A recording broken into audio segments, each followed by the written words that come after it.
এই জেনপাস ইউসি 2025 অ্যাসপিরেন্ট, তোমাদের তো রেজাল্ট বেরিয়ে গিয়েছে এবং আজকের থেকে অর্থাৎ 21 তারিখ থেকে মোটামুটি কম বেশি সবাই ফিজিক্যাল ভেরিফিকেশনে যেতে শুরু করে দিয়েছো বা করবে।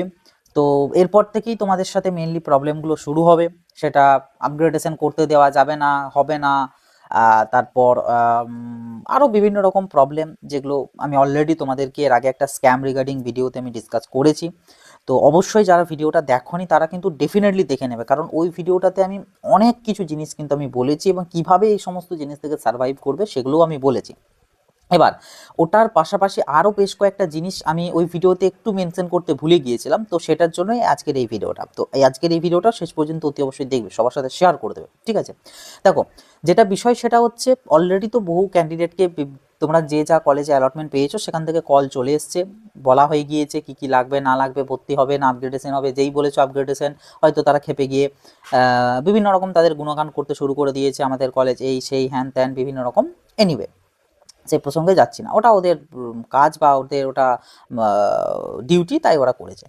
তো কিন্তু যেটা বিষয় সেটা হচ্ছে তোমাদেরকে কিন্তু আমি বারবার বলছি, তোমাদের যে পয়েন্ট অফ ভিউটা, তোমরা যে মোটিভে গিয়েছো আপগ্রেডেশন, সেইটার থেকে যেন একদমই নড়নচলন না হয়। এইটা তোমাদেরকে আমি বারবার বলছি, এটা তোমরা কিন্তু মাথায় রাখবে সব সময়। কারণ যদি তোমরা আপগ্রেডেশন থেকে একবার অ্যাডমিশন হয়ে যাও, সেটাই আলটিমেটলি ওদের গোল ছিল এবং তারা সেটা করাতে পেরে গিয়েছে। তো এই জন্য একদমই ওটা হবে না, করবে না। আবার কিছু কিছু কলেজ যেমন শুনলাম, তারা ইচ্ছাকৃত প্রবলেম কিভাবে ক্রিয়েট করছে, বলছে আপগ্রেডেশন করতে গেলেও নাকি মেডিকেল ফিটনেস, অ্যান্টি র্যাগিং বা মানে যে ডকুমেন্টসগুলো অ্যাকচুয়ালি অ্যাডমিশনের জন্য লাগে সেই সব ডকুমেন্টসগুলোও লাগবে। এটা মানে ন্যাচারালি লাগে না, কিন্তু তারা কিসের জন্য বলছে, যাতে ক্যান্ডিডেটটা ওগুলো না দিতে পারে। তার কারণ ক্যান্ডিডেট ম্যাক্সিমাম জনই মোটিভ নিয়ে আছে যে আমি রাউন্ড ওয়ানে আপগ্রেড করবো, তাই এখন অতটা আর বানাইনি, মানে রিল্যাক্সে বানাচ্ছে। কিন্তু নেই, তাহলেই যখনই দিতে পারবো না ওরা বলবে যে তাহলে তো তোমার আপগ্রেডেশন হবে না, এরকমটা ব্যাপার আর কি। মানে ওরা সব সিনারিও কিন্তু সাজিয়ে রেখেছে, কিন্তু এখানে তোমাদেরকে তোমরা রুলসের সাথে থাকবে এবং অফিসিয়াল জিনিসের সাথে তোমরা কথাটা বলবে। কি, আমাকে যেমন গতকালকে একজন ফোন করেছিল, বললো তার ইস্ট ওয়েস্ট কলেজে কিছু একটা এসেছে, হয় প্যারামেডিক্যাল বা নার্সিং, এনিওয়ে, কিন্তু ওখান থেকে এরকমটা বলেছে যে তাদের নাকি আপগ্রেডেশন করতে গেলেও ওদেরকে ওই মেডিকেল ফিটনেস, অ্যান্টি র্যাগিং, তারপর এই যে ডকুমেন্টসগুলো এগুলোকেও দিতে হবে, তা না হলে আপগ্রেডেশন হবে না। ব্যাপারটা কিন্তু তা নয়, ওরা ধান্দাতেই আছে অ্যাডমিশন করানোর জন্যই, তো ওই জন্য এই প্রবলেমগুলো ক্রিয়েট করছে। তো এই জায়গাতে কি করবে তোমরা, দেখো, যাদের ক্ষেত্রে এরকম বলছে তাদের ক্ষেত্রে প্রথমত হচ্ছে তোমরা, আমি যেটা আগের ভিডিওতেও বলেছিলাম সেটাই বলবে যে স্যার আমাদেরকে একটু অফিসিয়াল রুলসটা দেখান, যেটা আপনাদেরকে হয়তো বোর্ড এক্সক্লুসিভলিভাবে পাঠিয়েছে, যে আপগ্রেডেশনের জন্য আমাদের মেডিকেল ফিটনেস বা অ্যান্টি র্যাগিং মানে যে ডকুমেন্টসটা এক্সট্রা চাইছে সেইটার রেসপেক্টে বলবে যে এইটা যে বোর্ড থেকে বলেছে নেওয়ার জন্য একটু দেখান। দেন তোমরা তোমার কাউন্সেলিং নোটিফিকেশনটা বার করবে, ওখানে তো কী কী ডকুমেন্টস লাগবে বলে দিয়েছে, তোমরা এটা দেখাবে যে স্যার এই যে বোর্ড থেকে আমাদের উদ্দেশ্যে যে নোটিশ প্রকাশ হয়েছে সেখানে এই ডকুমেন্টসগুলো বলেছে, এর বাইরে কিছু বলেনি। তো যেহেতু আপনি বলছেন যে এর বাইরে এগুলো এগুলো লাগবে, তো একটু আমাদেরকে একটু প্রমাণটা দেন বা প্রুফটা দেখান, তবে হয়তো হ্যাঁ ঠিক আছে, হতে পারে আমাদের এন্ড থেকেও ভুল হতে পারে, না হওয়ার কিছু নেই, হতে পারে, কিন্তু একটু দেখান। যদি বলে যে না, দেখাতে তো পারবে না, নাই তো বলবে। তো সেই ক্ষেত্রে যদি ফিমেল ক্যান্ডিডেট হও তুমি, তোমাকে একটা কথা বলি, তোমরা যেটা করো, এখানে আমি বারবার বলছি, কলেজের চোখে চোখ রেখে তোমাদেরকে কথা বলতে হবে। তোমরা যদি এতটুকুও যদি পিছনে হটে আসো, এতটুকুও যদি তোমরা ভয় পাও, তোমাদের মুখে যদি সেই ভয়ের ছাপ দেখা যায়, তারা আরও সেটা সুযোগ নেবে এবং আরও এমন এমন কথা বলবে যেগুলো ভয় পাওয়ারই মতন, এবং তারপর তোমাকে আলটিমেটলি তারা অ্যাডমিশনটা কিন্তু করিয়েই নেবে এবং তুমি কিন্তু সেকেন্ড রাউন্ডে যেতে পারবে না। আর হয়তো সেকেন্ড রাউন্ডে যেতে গেলে তোমার বেটার কলেজ পেতে, গভর্নমেন্ট কলেজও হয়তো পেয়ে যেতে পারতে, তো সেই অপরচুনিটিটা কিন্তু তুমি মিস করে যাবে।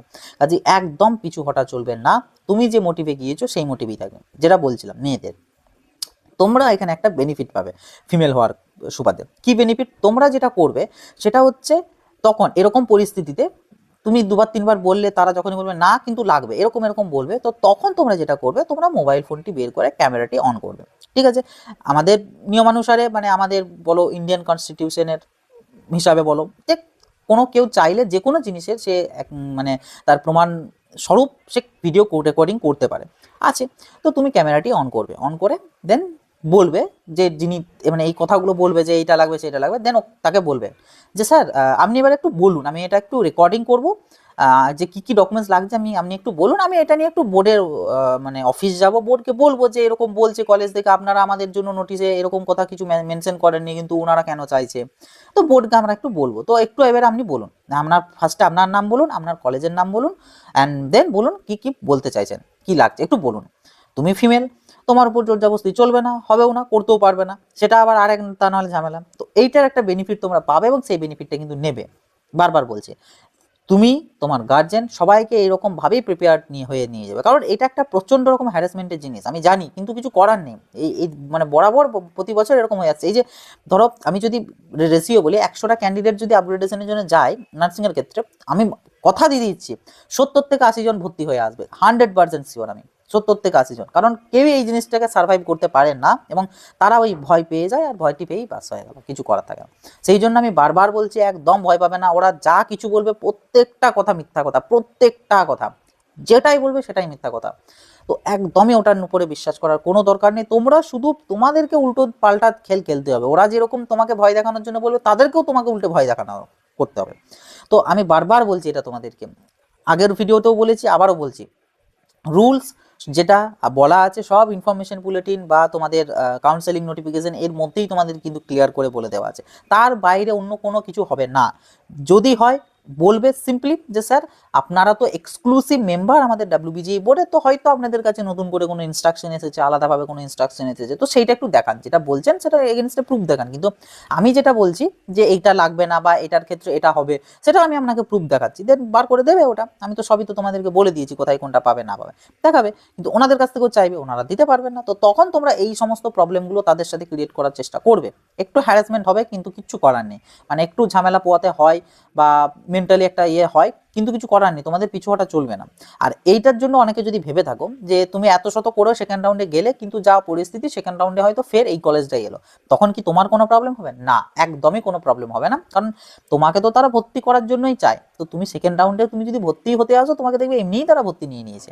আর সেকেন্ডলি, যদি তারা মানে তাদের যদি ইচ্ছা নাও থাকে ভর্তি করানোর, তা সত্ত্বেও তারা সেটা করতে পারবে না, কারণ তোমার কাছে অ্যালটমেন্ট লেটার আছে, যেখানে স্পষ্ট বলা আছে তুমি এই কলেজে অ্যালটমেন্ট পেয়েছো, কাজে তারা সেটাতে ভর্তি নিতে বাধ্য। তো সেকেন্ড রাউন্ডের জন্য বা তারপরের জন্য ভয় পাওয়ার কোনো প্রয়োজন নেই। আর ফার্স্ট রাউন্ডের যেটা নিজের রাইট, সেই রাইটটাকে আমি বলবো এক্সিকিউট করবে, এবং আপগ্রেডের জন্য মোটিভ নিয়ে গেলে আপগ্রেড করেই যেন বাড়ি ফেরত আসো, এই জিনিসটা কিন্তু একটু মাথায় রাখবে। আর একটা জিনিস লাস্টলি, সেটা হচ্ছে অনেক কলেজ অনেক ঝামেলা টামেলা করার পর আপগ্রেডেশনের জন্য রাজি হতে পারে, কিন্তু হয়তো কিছু অ্যামাউন্ট চার্জ করতে পারে, যে কিছু টাকা লাগবে, 1000 টাকা 2000 টাকা আপগ্রেডেশনের জন্য চার্জ। তো এরকম বলে দিই, কোনো আপগ্রেডেশনের জন্য চার্জেসের কোনো ব্যাপার নেই, অ্যাজ পার ডাব্লিউবিজেই বোর্ডের রুলস কোনো চার্জ নেই, তোমাদের শুধু 1000 টাকা পে করতে হবে, তাও সেটা বোর্ডের ওয়েবসাইটে অ্যালটমেন্ট লেটার ডাউনলোডের জন্য। এর বাইরে অ্যাডমিশনের জন্য চার্জ লাগবে, বাট আপগ্রেডেশন করতে গেলে কোনো চার্জ লাগবে না। তো এটাও যদি বলে, সেক্ষেত্রেও তোমরা বলবে যে স্যার দেখান আপগ্রেডেশনের জন্য কোথায় বলেছে চার্জেস, এবং চার্জেসের কি ব্যাপার স্যাপার আছে একটু দেখান আমাদেরকে। সবসময় দেখান, কোন আপনি যে কথাটা বলছেন যে এটা নিয়মটা দেখান, এইটা হচ্ছে মেন কথা, যে নিয়মটা আপনি দেখান। যে আপনি যে বলছেন যে এটাই নিয়ম, তো নিয়মটা আমাদেরকে একটু দেখান। বোর্ড থেকে যে নিয়ম দিয়েছে আমরা সেটাই জানি, আপনাদেরকে যদি পার্সোনালি কিছু পাঠায় আমরা থোড়ি সেগুলো জানতে পারবো। তো আপনাদেরকে যেহেতু পাঠিয়েছে, সেটা আমাদেরকে একটু দেখান, তবে তো আমরা বুঝতে পারবো যে আচ্ছা এই ব্যাপারটা আচ্ছা পাঠিয়েছে বোর্ড থেকে, হবে হয়তো। তো সবসময় এই কথাটাতে থাকবে। আর আপগ্রেডেশনের জন্য কোনো চার্জেস কিন্তু লাগবে না। আর সেই মোমেন্টে চেষ্টা করবে, যদি প্রবলেম হয় সেক্ষেত্রে ডাব্লিউবিজেই বোর্ডের কন্ট্যাক্ট নাম্বারে যদি কন্ট্যাক্ট লাগে, দেখবে ওনাদের সাথেও ব্যাপারটা শেয়ার করবে। আর অবশ্যই ওই যেটা বললাম ভিডিও, ঠিক আছে, ওই কারণ ওইটা একটা মোক্ষম কিন্তু ওষুধ, বিশেষ করে ফিমেলদের ক্ষেত্রে মারাত্মক কাজে দিতে পারে ওটা, ঠিক আছে। আর মেলদের ক্ষেত্রে তাহলে বলতে পারে যে দাদা মেলদের ক্ষেত্রেও কিছু বলো, মেলদের ক্ষেত্রেও তেমন বলার কিছু নেই, তোমরাও চাইলে ভিডিও করতে পারো, বাট তোমরা যেহেতু ছেলে, তো তো তোমাদের উপর হয়তো ধমক টমক দিয়ে হয়তো ইয়ে করা হতে পারে, বাট তাও তোমরা, আমি বলবো স্ট্রিকনেস বজায় রাখবে এবং চেষ্টা করবে এই সেম ভাবেই ফলো করার জিনিসটা। আর তা না হলে তোমরা তখন জোরজাবস্তিই দেখাবে, যে কেন হবে না, কেন এগুলো নিয়মটা কোথায়, আমাদেরকে নিয়মটা দেখান। এইভাবে তোমাদেরকে কিন্তু এগুলো হ্যান্ডেল আউট করতে হবে, কিচ্ছু করার নেই। কোনো যদি প্যারেন্টসও যায়, তাদেরকেও সাথে নিয়েই এই সমস্ত ব্যাপারগুলো করতে হবে, কিচ্ছু করার নেই।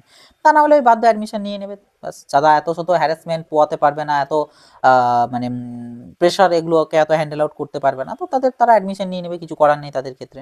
কিন্তু আমার মনে হয় নিজের যেটা রাইট বা নিজের যেটা হক, সেটা জন্য লড়া ঠিক আছে, লড়তে হবে, কিছু করার নেই। এই আর কি ব্যাপার, এটাই মেনলি বলার ছিল। বিশেষ করে আমি শুনলাম গতকালকে ওই ইস্ট ওয়েস্টের ব্যাপারটা যে এরকম বলেছে, তো না ওরকম না, আপগ্রেডেশনের জন্য জাস্ট সিম্পল কয়েকটা জিনিস, জেন পাসের অ্যাডমিট কার্ড, জেন পাসের র্যাঙ্ক কার্ড, মাধ্যমিকের অ্যাডমিট কার্ড অথবা বার্থ সার্টিফিকেট, এইচএস এর মার্কশিট, সাথে এগুলোর হয়তো অ্যাডমিট কার্ড মার্কশিট নিতে পারে, মানে মাধ্যমিকেরও মার্কশিট, এইচএস এরও অ্যাডমিট কার্ড নিতে পারে, বাট তাও লাগবে না ওটা। আর হচ্ছে তোমার অ্যালটমেন্ট লেটার, যেটা 1000 টাকা দিয়ে ডাউনলোড করার পর পাচ্ছ, সেই অ্যালটমেন্ট লেটারটা। দেন তোমাদের লাগবে হচ্ছে ওই ডোমিসাইল সার্টিফিকেট, আর কারোর ক্যাটাগরি থাকলে ক্যাটাগরি সার্টিফিকেট, আর লাস্টলি ইএস আপগ্রেডেশন ফর্মটা। বাস এই কয়েকটাই ডকুমেন্টস, এর বাইরে আপগ্রেডেশনের জন্য হিউজ কিছু ডকুমেন্টস নেই। এর বাইরে ডকুমেন্টস চাইলেই তোমরা কিন্তু সেটার বিরুদ্ধে প্রতিবাদ করবে, এটাই আমি বলবো, এটার জন্যই মেন বলা। আর আর তেমন কিছু বলার মতো নেই। এবার দেখবে কি হয় না হয়, আমি জানি তোমরা তার সত্ত্বেও অনেকেই আছো যারা কিন্তু ভর্তি হয়েই ফেরত আসবে, কিছু করার নেই। প্রত্যেক বছরই বলি, কিছু ক্যান্ডিডেটের হয়তো কাজে দেয়, কিছু ক্যান্ডিডেট সার্ভাইভ করে আসে, বাট অনেক ক্যান্ডিডেটই সার্ভাইভ করতে পারে না। কিন্তু কিছু করার নেই, কারণ এই আপগ্রেডেশন বা এই ব্যাপারটা তো ক্যান্ডিডেটদের হাতে থাকে না, এইটা বোর্ডকে এটাই করতে হবে, মানে অ্যাটলিস্ট এই ফিল্ডের ক্ষেত্রে, যেহেতু এরকম এত বড় প্রবলেমগুলো ক্রিয়েট হয়। যাই হোক, এনিওয়ে কিছু করার নেই। আর ম্যানিপুলেশন প্রচণ্ড লেভেলের করবে, একদম সেগুলোতে ম্যানিপুলেট হওয়া চলবে না। আমি বারবার বলছি, অনেক কিছু জিনিস বলবে, তোমাদের কথা একটাই হবে, স্যার আপনাদের কলেজ এসএসকেএম এনআরএস এর থেকেও খুবই ভালো কলেজ জানি আমি, কিন্তু স্যার অত ভালো কলেজ আমি পড়তে পারবো না, তো স্যার আমি আপগ্রেড করবো, এরকমভাবেই বলতে হবে, তাদেরকেও ঠেস মেরে কথা বলতে হবে। স্যার আপনাদের কলেজ তো এসএসকেএম এনআরএস এর থেকেও ভালো কলেজ, অনেক ভালো কলেজ, কিন্তু স্যার কি বলুন তো, অত ভালো কলেজটা না মানে আমার সাথে বেশ জাস্টিফাইড হয় না, তো সেই জন্য স্যার অত ভালো কলেজ আমি যেতে চাইছি না, একটু আপগ্রেড করে দেখতে চাইছি, যে যদি আরেকটু খারাপ কলেজে পাই, যদি না পাই তখন তো আপনাদের ভালো কলেজটা তো থাকছেই। তো এইভাবে বলতে হবে, তাদেরকেও ঠেস মারতে হবে, ঠিক আছে? তো এই ব্যাপার। আর নিজের একটাই যেন কথা মুখ থেকে বেরোয়, কখনো যেন তারা যেটা বলছে সেটার সাথে এগ্রি না হয়, সব সময় বলতে হবে, স্যার আপনারও সময় নষ্ট হচ্ছে, আবার নতুন মুরগি ধরতে হবে, বলবে এইভাবেই, আবার নতুন মুরগি ধরতে হবে, কিন্তু স্যার আমি স্যার আপগ্রেড না করে আমি স্যার যাচ্ছি না, শুধু শুধু টাইম নষ্ট হচ্ছে, আপনারও নষ্ট হচ্ছে, আমারও হচ্ছে, আমাকে আবার বাড়ি যেতে হবে, রাত হয়ে যাবে বাড়ি যেতে, তা না হলে যদি দেরি হয়ে যায়, তো স্যার একটু প্লিজ তাড়াতাড়ি করে নিলে ভালো হয়, আপনারও সুবিধা, আরও নতুন মুরগি পাবেন, আর আমারও সুবিধা, আমি বাড়ি যেতে পারবো, তো স্যার প্লিজ একটু আপগ্রেডেশন করে দিন। শুধু শুধু মানে আমি আপগ্রেডেশনের অন্য কিছু নেবো না, দরকার হলে আমি ছেড়ে দেবো, কিন্তু আপগ্রেডেশন আমি নেবো, করাবো। অ্যাডমিশন এখন আমি নিতে চাইছি না, বোর্ড যেহেতু বলেছে আমরা রাউন্ড টুতে যেতে পারি, কেন যাব না, একবার দেখবো আমরা, তো স্যার প্লিজ আমি আপগ্রেডেশন করবো। এইভাবে তাদেরকেও কিন্তু বলতে হবে। এখানে একটুকুনো এটা ভাবলে চলবে না যে কলেজে যদি আমি পরে ভর্তি হই, আমাকে তো তারা চিনে রাখছে, ঘন্টা চিনে রাখছে, তারা তোমাকে নিয়ে বসে আছে, তাদের ওটাই ডিউটি, ওটাই বোঝাবে, বোঝানোর পর তুমি যদি বুঝে যাও তাহলে ভালো কথা, ভর্তিটি হয়ে গেলে, যদি না বুঝে যাও বাস কিছু করার নেই, ওরা ছেড়ে দিল, পরে যখন ভর্তি হবে তোমাকে তারা চিনতেও পারবে না, ঠিক আছে?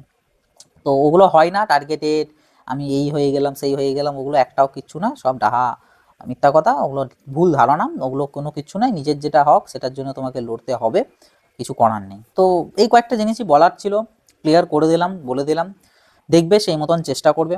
আর পরে যদি আরও দেখি কোনো প্রবলেম নতুন করে এলো বা শুনলাম, তখন চেষ্টা করব সেটারও জাস্টিফিকেশন দেওয়ার, বা কিভাবে কি সেটার থেকে সার্ভাইভ করবে বলার, তো মানে বলবো আর কি, ঠিক আছে? তো চলো এই ভিডিওটা এই পর্যন্ত, এই ভিডিওটা সবার সাথে কিন্তু শেয়ার করে দেবে, যাতে প্রত্যেকের কাছে খবরগুলো পৌঁছায়। আর চ্যানেলটাই নতুন হয়ে থাকলে সাবস্ক্রাইব করে নোটিফিকেশনটা ক্লিক করে অলতে সেট করে রাখবে, যাতে মানে ভবিষ্যতে এরকম যদি কোনো ভিডিও আপলোড করি সেটা যাতে তোমাদের কাছে চলে যায় এবং একদমই যাতে মিস না হয়। আর কমেন্ট বক্স খোলা আছে তোমাদের গুরুত্বপূর্ণ মতামতের জন্য, অবশ্যই গুরুত্বপূর্ণ মতামত তোমরা কমেন্ট বক্সে লিখে জানাবে। তো চলো আসি, আবার দেখা হবে নতুন একটা ভিডিওতে, সকলে ভালো থাকবে, সুস্থ থাকবে, বাই।